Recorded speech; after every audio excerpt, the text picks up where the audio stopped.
did this in both. I just need the apology to be as loud as the disrespect was. That's all I need. It was a bad shot, but he was out of rhythm as well. Don't try to take up, but that was a bad He shot. was out of rhythm, though. Kendall, we're back, man. We're back. What's up, brother? What's Man, up? Man, I'm excited to be back, bro. It was a great weekend. You know, a whole lot of events. How you feeling, man? Man, it was a crazy weekend. I can't lie to you. I'm just happy that we can do the show, man. I'm just happy that we can do the show. Hey, like new setup, though. New setup. It's hard. It's hard. You did your thing with the setup, bro. I gotta give it to you. You did your thing. I just want my credit, man. I just want my credit. But Speaking of that, let me ahead. make sure this door is locked because I'm not having no more guests coming in. I'm not gonna do it this time. Okay. I'm not gonna, slip in on you anytime. We got the chargers, we got the Wi-Fi settled right now, just for right now. But knock on wood. knock on wood as usual. Appreciate you guys tuning in. This is our first ever live show for the wild card. Personally, we've done a live show with the other guys. I can't Swacking the fool. Swacking the fool. Sorry, put some respect on that name. But it was fun doing that with them. But new experience. I'm hoping that we can gain more people to watch us live the more we do this. So I'm excited though. So am I, man. It's good to kind of get on another type of platform. I think that was a really good shout out to Swacking the Fool again. Them guys, they gave us a lot of knowledge. They gave us a lot of good.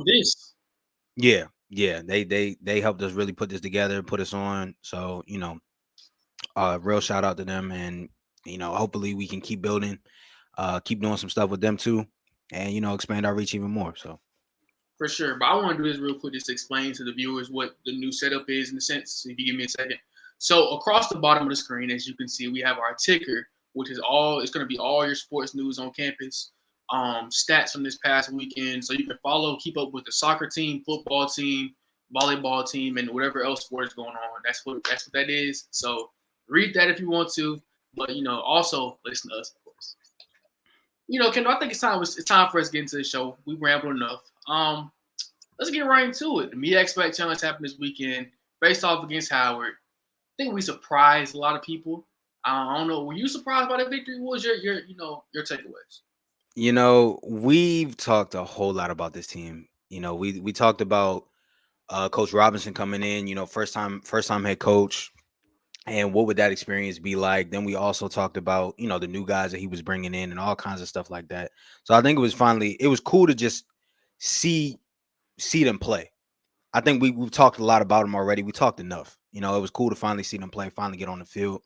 And I mean, in some ways, yeah, I was surprised. I think the offense was very surprising. We knew it was going to be different. We knew the dynamic was going to be different. Dematrius was starting. So Dematrius Davis, what's his nickname? Houdini. I did that, by the way. By the way. Yeah, I'll give him credit for that. I'm gonna have some other nicknames along. I appreciate you. But yeah, man, he's a star. He's a star. I don't think there's any other word that you can say. Honestly, I mean the. Can I say it? Did I not tell you so? You did. I'll give you that. I'll give you that. The moment that he signed, I said, we have a superstar on the campus of ASU. We have a superstar at Alabama State. Mr. Dean, if you're watching, you too. You were sitting there silent the whole game. You just going to call the boss out like that? That's crazy. As long as I don't get fired, I'm okay. We going to see about that. Yeah. But Dematrius was really special this weekend. I don't mean to cut you off. Continue. I'm sorry. I just had to, I'll get on my tangent in a moment. Oh yeah, but I mean, I think looking at Dematrius, but also looking at the depth of the running back position. Last year we kind of knew what it was. It was Ezra and Ja'Cory. It was Ezra Gray and Ja'Cory Merritt. And it was kind of like a two-man game for most of it until Ezra started dealing with some injuries, and then Ja'Cory stepped up, and it was kind of just him. He didn't really have like that number two, and now that backfield, what they call it, Earth, Wind, and Fire. Wind and Fire. We don't know who they are yet. Man, when I tell you the versatility of those guys is insane. You got Ja'Cory. I think he excels on the ground. You got Santo. He excels as a Santo Dunn, he excels as a receiver from the backfield. And Kendall, Jawan we got the explanation in the comments. Earth is Howell, Wind is Wind is Merritt, married. and okay, you can see it too. Make Okay, sure. and, and Santo's fire. Okay. And it All right. makes sense. Cool. Okay. Hey, that makes sense. But yeah, like, and then Jawan Howell, like I was talking about before, he gives them a great burst of energy on the ground and through the air. So it's a really nice running back tandem, and I also like the wide receiver core too. But the offense, the offense was very impressive, very impressive. Yeah, I think that both of us knew that going into the season, the running back position would be nothing that we had to worry about. Um, if anything, it was the least of our concerns. That Mhm. was a position that I never had any concern about because we know what Ja'Cory is. Ja'Cory was doing this. I think he's gotten better. I don't know if it's just me, but it looks like he got stronger, a little bit bigger than me. What you think? I think so. I think he does look like he put on a couple of pounds, but I think he's also moving really well with it too. Yeah, You know, I and that's may have impressive. been Not even to mention the fact that he's coming off of knee surgery. Not even. I that think. too, which is crazy to think because he would not only was he shifting dudes, but he was also toting that rock. Yeah. He had a couple of really good runs, like nice long runs too. So I think that the thing about Ja'Cory that really helps is that as far as I can tell, he's an Iron Man. I Yeah. mean, he so far, he's done everything that's been asked of him, and then you give him two guys that can really ball as well. I think it really helps the team, and it helps the running back core as well, just to be a lot more versatile because you got to watch out for every single one of them. Yeah, like you said, all that three-headed monster we have in the backfield is going to be something that's lethal all season. I think the addition of Santo Dunn was something that we didn't even really pay much attention to. Hmm. This offseason they picked him Kind of up. flew under the radar Yeah, compared for to a lot sure, of the other recruits, for sure. for sure. But I do, as you saw early in the game, our offensive line is a weakness. Like I want to get to the weaknesses later in the show, but if we're going to rely on Ja'Cory and Santo and Juwan Howell to lead this offense, because you saw early in the game, we wanted to run the ball. They were trying Hmm. their best to establish the run. And if you don't mind turning your computer down a little bit, I hear the echo a little bit. Um, but they tried to establish the run. And when you want to establish the run, it opens up the pass game. It goes hand in hand. You got Hmm. guys you want to get the ball in the hands of guys like Levante Chenault, Jeremiah Hickson, guys of that nature. And when you're talking about only getting your top rusher was only had 55 yards, 15 carries, 55 yards. It's not. If you get 15 carries, you need to be around the 70s, the 80s, the 90s. It was a struggle for me to watch. Looking for more production for sure. I Yeah. think one of the things that I saw that I kind of liked was that the use of the tight ends and the fullback, Mm. helping them, making them extra blockers, which I think is really important. I mean, we didn't really have a whole lot of fullback play last season as far as consistent, like you're gonna be in the passing game and stuff like that, or you're gonna be in the running game and also the passing game too. So I feel like it's gonna help a little bit, but yeah, you're right about the offensive line being an issue. I definitely think that they're, And people were the saying before the season, we knew this. People were saying before the season that they had a top five offensive line in the SWAC or the best O line in the SWAC. I Mhm. never was high on that. They're young. I think really and truly this whole offense is young. I think our defense has the experience. This is why you saw them put on the show that they did. But offensively, it's a rebuilding. You got Demetrius, who as classification, he's like a sophomore or junior, but as a quarterback, he's a freshman. And Mhm. we'll talk about him in a minute. But you got to really. I'm giving the offensive line a pass for this week, only because of the first game and the conditions. It was very. We need to talk about the fact that the delays. So I Mhm. give them a little slide this week. But next week, when you're playing a team like Miles, who is a little bit undersized as compared to you, it's going to be an interesting dynamic to see how they improve going into next week. Yeah, I agree. I think I so I told you when we were sitting in the press box that I wasn't putting a whole lot of stock into the game as far as like how the teams played because in my opinion, and we talked about this in the press box too. I've been in situations where we've had delays, and Mm-hmm. that's really when your mental fortitude is tested. That's when your coach really becomes more of a more of a motivator than anything Yeah. else. Because I mean, you got to think what they had, like they had um 3 or 4 postponements or 3 or 4 Yeah, cancellations. 3 or 4. So You still didn't even finish the game, honestly. But exactly. So with that many delays, it's hard for a team to kind of bounce back from that. It's hard for a team to keep that momentum. We've seen that a lot of times in sports where, if there's a stoppage of play and a team's on fire or a team's going somewhere, it's kind of hard to continue that. momentum But killer. every time they came out and they pretty much played with the same type of energy, with the same type of speed and all of that. So I think that's a testament to Coach Robinson and his coaching, and his coaching staff as well, because we talked a lot about, is Coach Robinson really going to be that good of a coach? We know he's a great recruiter. How is he going to be as a coach? And I think that was the first sign for me that was like, okay, this Coach Robinson has what it takes to lead this team to something. Because I mean, that's a very hard condition to play in, where you Mm. have 4 delays and you're trying to keep up the momentum. You're trying to win a game. That's a really big game. Like that's a really big game for us. It's And all I about think that's something that he really did well. it's all about resilience, and I think that's one thing that's why you do the long, hard summer workouts for situations like this. Obviously, you're not preparing for the Mhm. longest football game we've ever seen, but at the same time, I think that was a testament to their summer training. For sure. I want to talk about Demetrius a little bit.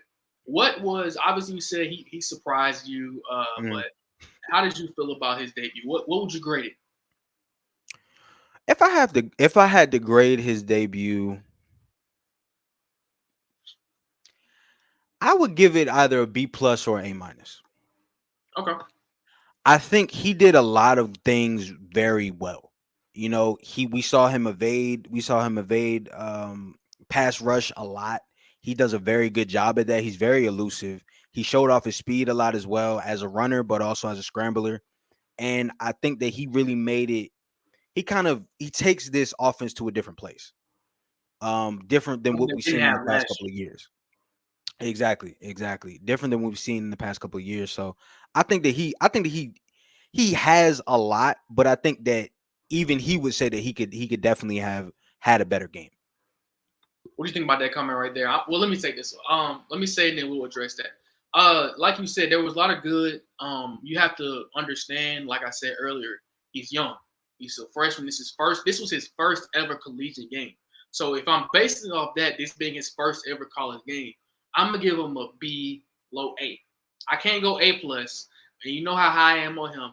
But there were some Mhm. things I saw of concern. Like this comment says right here, it's learning to take sacks. Like that fumble that he got when Howard's defensive lineman Jevin Jackson sacked him. Those are situations when you just have to give the ball, like, let the play die. And I thought he had some good moments when he understood, hey, nothing's there. Let me just throw it out of bounds. And that's Mhm. what you have to learn as a quarterback. You have to take what you can get and live to see the next play. That's what make guys like Tom Brady special. They're gonna dip and dunk the whole way down the field. It's not always Mhm. about getting the big play. The big play is gonna come, but it may not be. It's not always gonna be the first quarter. It may not be the second quarter. It may be the last play of the fourth quarter, the one that's gonna win you the game ultimately. And I think that Demetrius did a really good job at that. I also want to give credit to Demetrius as far as and this may be more offensive game plan than last year, pushing the ball on the field. Mhm. Last season we did not push the ball on the field at all. It was a lot of short passes. And when you have guys like not Jacory, but Levante, Isaiah Sky, who showed a really, really big last on He had a Saturday, big game. He had a very you big have game. to get those guys the ball from perimeter because they are explosive playmakers. Mhm. And I was very impressed with the way they pushed the ball on the field. They didn't always connect, but I think they did. They connected more times than not. I agree with you. But going back to what you said about Demetrius, I feel like the whole, you know, not knowing when to just take the sack. I Mhm. feel like that's a trend. That's a trend with that style of quarterback. What you the example you gave with Tom Brady. Tom Brady plays like he's very stoic. He doesn't do a whole lot besides just throw the ball down the field. You see guys like Russell Wilson and Kyler Murray, which I think Demetrius kind of favors as far as play style. Mhm. They struggle a little bit with, okay, I need to take the sack, or okay, I need to relax a little bit. I can't like you said, I can't have a big play every game. Mhm. I think that's fair.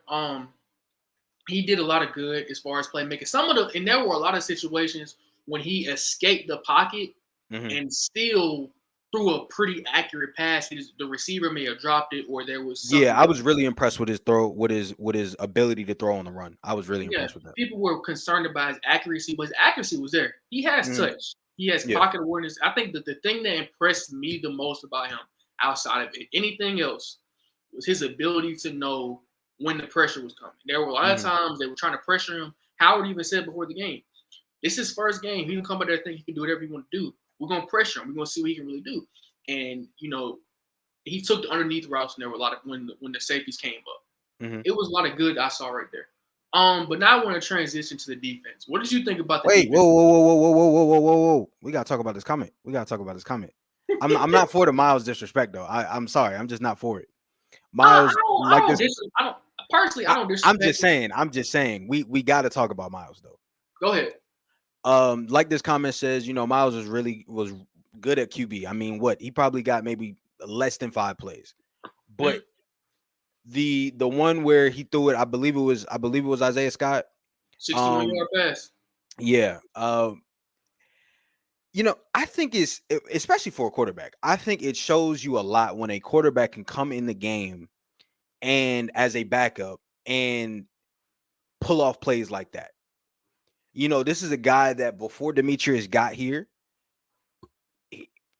as far as I'm concerned, he was going to be the number one quarterback. By default. We saw through the spring game, we saw in practices, he was running with the ones. Ryan and Joe were second and third. So when I'm looking at that, I'm looking at a guy that Miles could have easily been like, I'm done. Like, I'm not gonna give you much, or I'm gonna transfer, or I'm gonna do this, or I'm gonna do that. But no, not only did he stay, but he's also making impact plays already. And not only that, he's on the bench. He's actually into the game. He's sitting over there talking to Coach Robinson and Demetrius. But continue. And I think another thing, like you said, he's in the game, but he also is showing the ability to be present and be ready. And I think that's an important thing, because if you're not present and you're not ready, then that type of stuff, those type of situations can end in picks. Those type of situations can end in fumbles or something like that. But instead, he led a 99-yard drive and made history.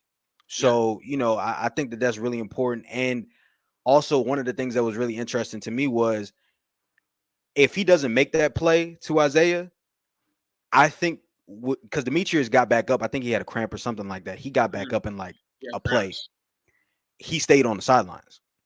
So Miles is already producing, and the coach has confidence in him to get them down the field, which I think is really good. But I mean, we could talk about the defense now, but I really do got to give him credit for it. I want to touch on the Miles thing too. Like you said, I listened to Coach Robinson after the game in his interview, and he said that one thing that Demetrius is the quarterback moving forward, but that could change on a week-to-week basis. So, if Demetrius played well this week, but if next week he goes out there and he stinks up against Miles, UCLA, we could see Miles.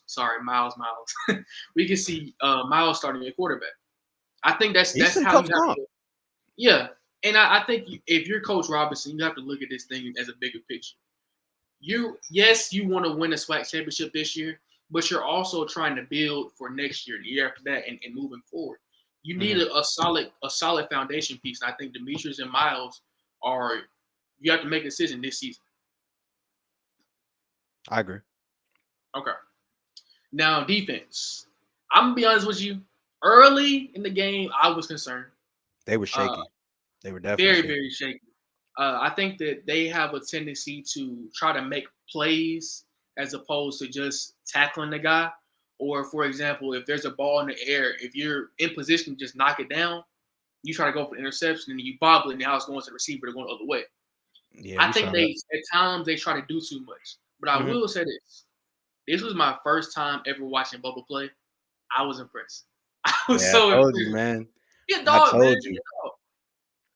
So, I mean, I agree with you. That was one of the things that I was really nervous about with this defense, is that one of the things that killed them, and I think was an Achilles heel for them last year, was their secondary could sometimes get a little too.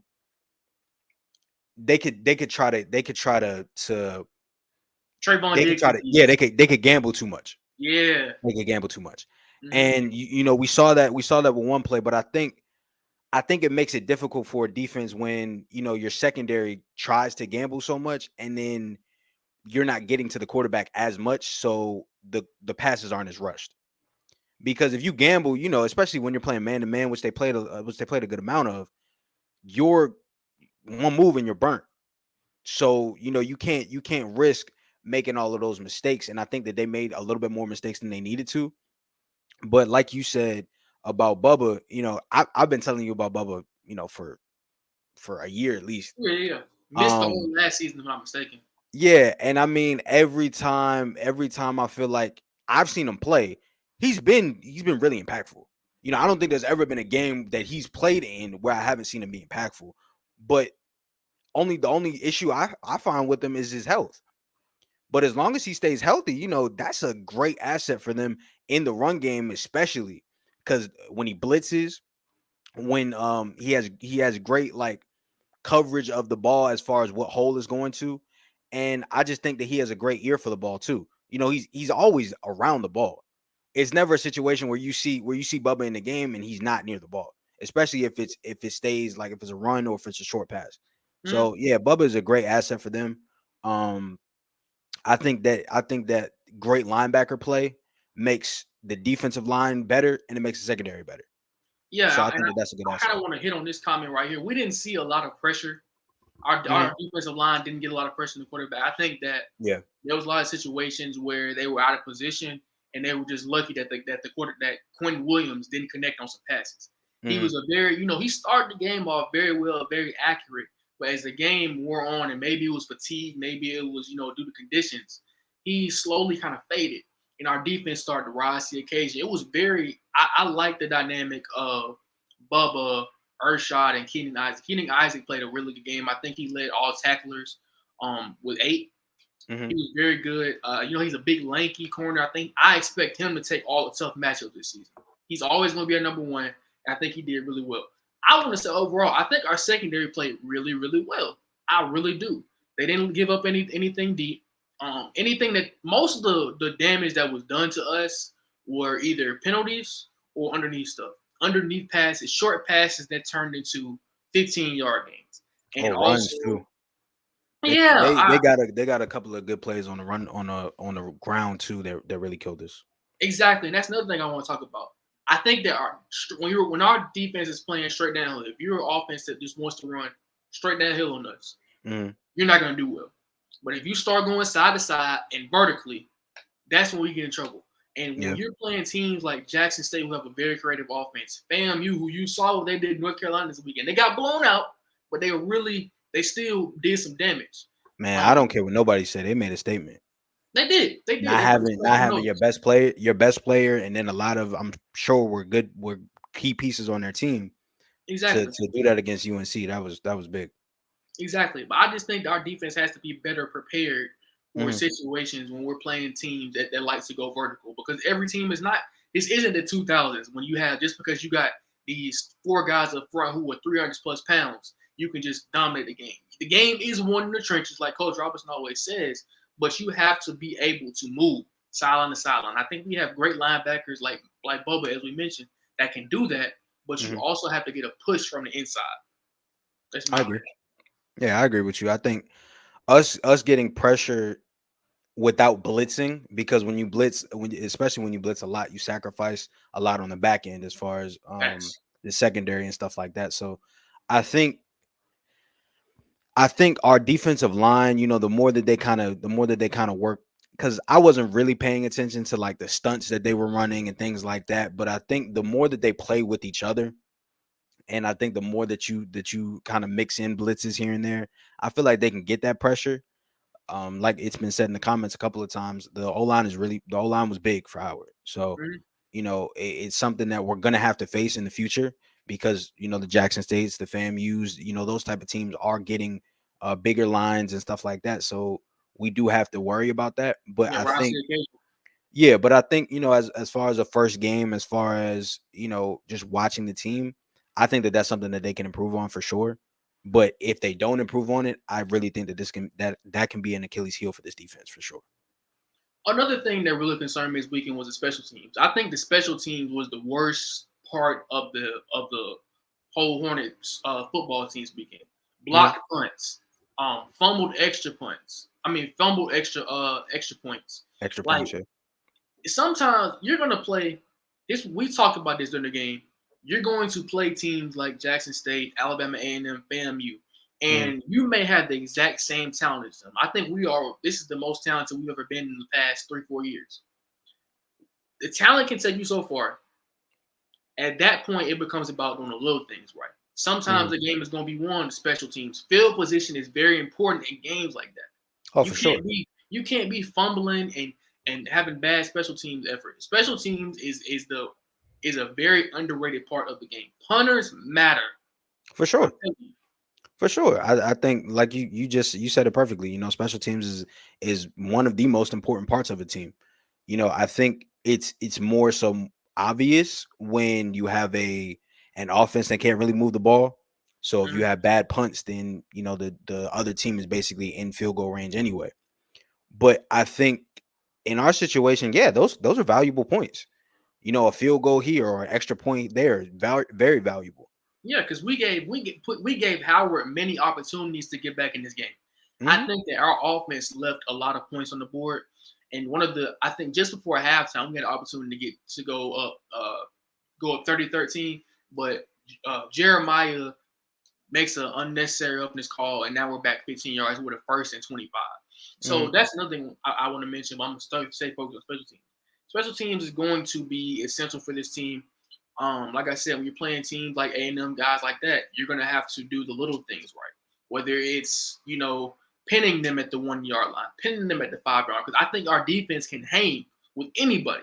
We have a very, very veteran-led defense, and we're solid on that end of the ball. I think talent-wise, definitely. Yeah. In special teams extends even as far as like we talked about with field position. We had one mistake where the punter or the punt returner, he didn't go for the ball or he didn't do a fair catch or whatever, and the ball ended up going to the 1 yard line, and that's what ended up leading to our 99-yard touchdown drive. But that type of stuff isn't going to happen all the time. That could end up being a safety. Next thing you know, that's 2 points for the other team, and then it starts trickling down after that. So I think the special teams definitely has to get better, and I think they will get better. I don't see it being an issue all season, especially because of how bad they were at the beginning. Yeah, it can't get much worse than that. It really can't. It can get a little bit. It can get a little bit worse. I can't lie to you. But yeah, I think that as far as the 3 phases of the game, I think special teams was probably the weakest for this game. And I think I kind of want to say the defense was the second weakest, and then the offense. I would agree. I do think our offense had some moments when they came out, and I like the package they came out in. It was that's something I had to say earlier too. They are very modern now. Last year it was very old school. It was a lot of running, but now we have opportunities where we're putting Levante in space. We're putting Jeremiah in space. I'm seeing Jeremiah in the backfield next to Dematrius. Like, we didn't see those kind of things last year. This is probably the most motions I have ever seen in Alabama State history. I'm being real with you. I didn't see this last year. I'm being honest. Yeah, I think with the talent that you have on the team, that type of stuff is even more important. When you have a quarterback that can move very quickly side to side, and when you have 3 running backs that can get you pretty much anything you want as far as through the air or on the ground, and when you have wide receivers a wide receiver core that's not only talented up top, but that's also deep. We've been talking about what Jeremiah and Levante Chenault for the entire summer. Yeah. And you had Tyree Saunders and Isaiah Scott making big plays. I don't even remember Jeremiah really get if he did get one catch for 13 yards. Yeah, I was about to say if he did get a reception, it wasn't anything big. And so that's even more important. So you have a really good offense, you have a talented offense. I think the way that the offensive coordinator is calling the game, at least the way he called last game, it's utilizing all of that. And I think that's important, especially when you have a talented group like this. Yeah, for sure. But I want to close the episode out like this. What we play, we got Miles this Saturday, Labor Day Classic. Make sure you guys are there. Mm-hmm. What do you want to see this team improve on next week? And I'll give you my list. So for one, I want to see the defense kind of settle down a little bit more. I think the way that they played at the beginning of the Howard game, it made it, if you're going up against a better offense, you're at least down 7-0 early. Yeah. A lot of last year was bend, don't break. And I think that's still a good model to have. But at the end of the day, you can't allow yourself to kind of get caught up in, I got to make the big play. I got to do this. I got to do that. And then you end up getting caught up. And next thing you know, you got a blown assignment. Or next thing you know, you miss a tackle. And the guy, instead of getting stopped for 5 yards, he goes for 15. That type of stuff is definitely something that I want to see this defense, the team improve on, because I feel like the defense can still be just as good or even better than the offense. Yeah. And last game they didn't show me that. So I want to see the defense improve a lot.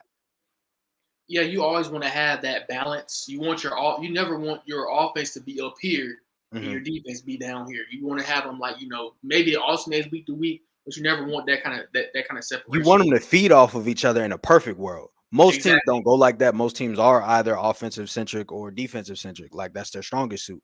But you do want some type of consistency. I feel like this defense has the talent to give you that consistency. I don't know what this team can look like as far as, are we going to be a more offensive dominated team or are we going to be a more defensive dominated team? This offense has the potential to put up 25 plus points per game. But are they? And if they don't, is the defense going to step up? So that's what I'm really interested to see, is that the defense is gonna step up, especially given how they played last year. And I think that they're better than they were last year as far as talent is concerned. Absolutely. I got a couple of things I want to say. I want to see them improve on this week. First off, I want to see an improving the rushing attack. You're playing a team like Miles College, who's not very big. They're not the same size as Howard, that MEAC size lineman or anybody on the field. You gotta dominate running the game, especially when you have guys like Dematrius who gave you 37 yards rushing, and Jacory gave you 55 yards rushing. I want to see them rush for 150. I need to see that this week, at least above 100, in my opinion. That's a must. Also, I want to see Levante and Jeremiah get some more touches. I do too. I definitely do too. Yeah, those are big time playmakers that you want to have getting into rhythm as the season moves forward, especially because right after the UCLA game, that's when you hit SWAC play. You want to be playing your best football, at least getting close to that, going into the meat of the schedule. Next thing, and that's a relationship. I don't mean to cut you off, but that's a relationship that I feel like a quarterback and his wide receivers have to develop. I think that we see a lot of times where you see this in the pros too. Like a lot of times you may have a talented wide receiver and you may have a pretty good quarterback, and they may not just be on the same page. And talent can take you a long way, but especially with wide receivers and quarterbacks, that relationship is important on the field. Yeah, that's fair. Also, my next point is defense. We just talked about that. I want to see them hold Miles under 100 rushing yards. Last season we played a really good defensive game against them. Offensively, Miles is nobody. It's not a pushover game. This isn't a for sure win for us by any means. I think we learned that last year. So I want to see us dominate the trenches, because the game is won in the trenches. Last thing is, I want to see, like I said, the special teams improve. Special teams are going to be very crucial for us this season, and I want to see them. I want them to prove to me that last week was a fluke. It was very rare.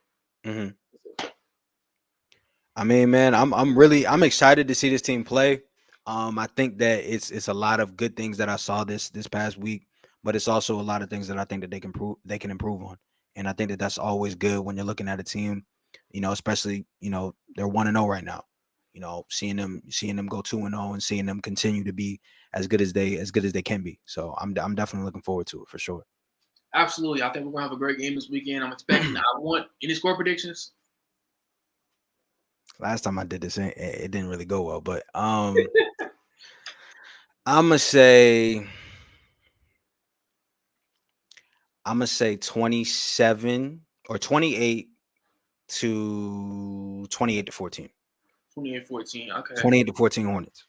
I don't think that Miles has. I think that our offense found a rhythm last week against a very talented Howard defense. Mhm. But I don't think Miles is on that level. So I'm gonna give our offense a couple more points. I'm gonna say 35 to 10. Bama State. 35 to 10. Okay. Demetrius going for 300 yards passing. 300 yards. Second 300 game. yards passing. Easy. 4 So, touchdowns. so I'm really curious. Like, I really want to see if you keep that same energy, when the Magic City Classic come around, because you did say Bama State by 50. Bama State So by 50. But it's a gradual build up. It's not just boom, we here right now. Now, don't get me wrong. Beating Howard felt very, very well. It made me feel a little bit more, we could win the HBCU championship. I'm gonna hold off on it. I was about to say, bro, that team went 3-9 last year. You got to hold on that one. Right. So just let me live in my moment right now. I'm being very humble. My mom I'm told me gonna let you have it. I'm gonna let you have it. I was told to calm down and be a lot less hard on teams like Jackson State. So I'm gonna be respectful. But when we play Jackson State in a couple weeks, you best believe I'll be wearing my ASU gear. And by the way, fans out there, if you want to give us some ASU gear, because we definitely need it. Yeah, we running low. Yeah. Had to run to the store this morning to get an ASU polo. Crazy. So y'all donate to us some shirts if you guys. Shirts. But I'm very impressed with the team. I'm excited for this upcoming week. Anything you got left to say? Man, I want to thank everybody for coming out today. Thank y'all for joining us. We always appreciate the fan love. We always appreciate you guys tuning in. We appreciate the comments too. Hopefully we can do some more of this, maybe have some guests on and all of that. We got some big plans for this. So, hopefully y'all can see us through. And if you see us this weekend, come say hey. Oh yeah, for sure. We're very friendly people, especially Khalil. Yeah, absolutely. But thank you guys for tuning in this episode. Make sure you follow our Instagram at Wildcard2K. Also follow the Twitter. And Twitter. Wildcard2K. That's it for this week. See you guys next week. Peace. Peace out.